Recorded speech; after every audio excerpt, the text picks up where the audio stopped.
Bruce Wayne runs this hand-to-hand gauntlet, and I want to know how far you think he's going to make it. You start with Frank Castle, then Mark Spector, Matt Murdock, Steve Rogers, and ending with T'Challa. Batman runs the hand-to-hand gauntlet. How far does he go? Let's do this. He beats Punisher mid-diff. He beats Moon Knight mid to high diff. He beats Daredevil mid to high diff.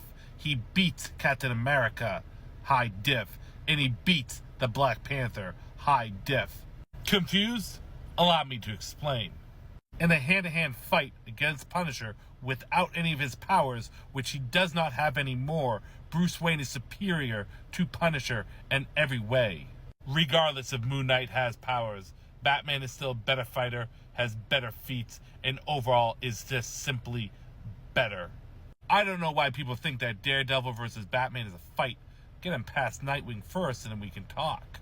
But Bruce is better than Matt in almost every single way.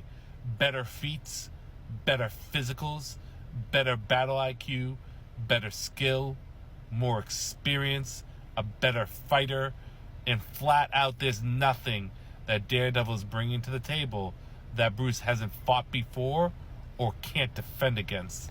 Now we come to Captain America and the Black Panther. I'm a little surprised that Shang-Chi and Iron Fist aren't on this gauntlet, but that doesn't really much matter, does it?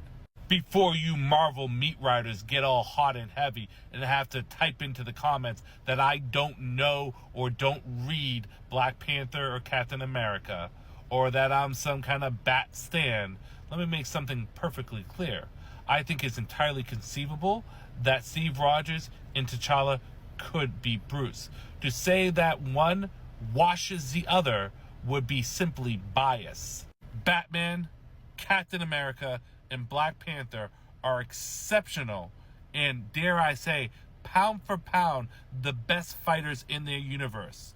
If you're a DC dick rider or a Marvel meat rider and you say otherwise, you're lying to yourself. With that being said, more often than not, in straight hand-to-hand combat, Bruce Wayne is going to defeat them. And let me tell you why. Listen, we can talk all day about these characters' feats, their skills, their abilities, the opponents that they have gone up against, the fact that they have taken down people on paper faster, stronger, and even arguably better or more skilled than them. We can talk about how they fought people that have the full collective knowledge of martial arts, or how they fought people that have the collective knowledge of skill from their allies or their opponents. But this is the reason why I'm taking Bruce over these two. Because when all is said and done and the dust has settled, despite how amazing these two are in terms of fighting and martial arts skill, if you take all their feats, you take all their statements, you take all their fights, you take all their showings, Bruce's are simply more and better. Bruce has better and more combat feats in fighting and martial arts. Bruce has more and better statements when it comes down as a fighter and a martial artist. Bruce has more and better quality stories showcasing him as a martial artist and fighter. Bruce has more statements and showing of the people that have taught him, what they have taught him, and how well they have taught him.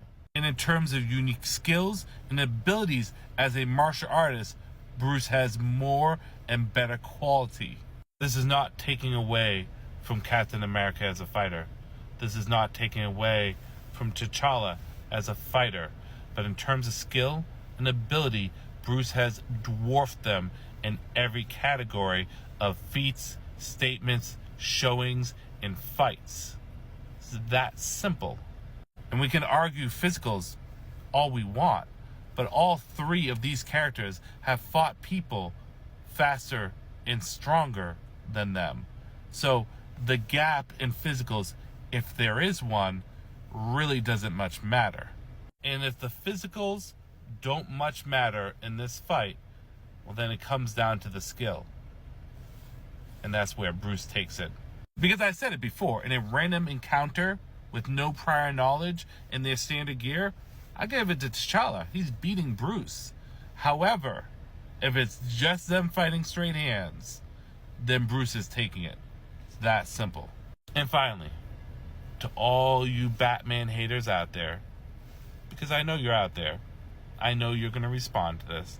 I want you to take a moment before you do so and just think.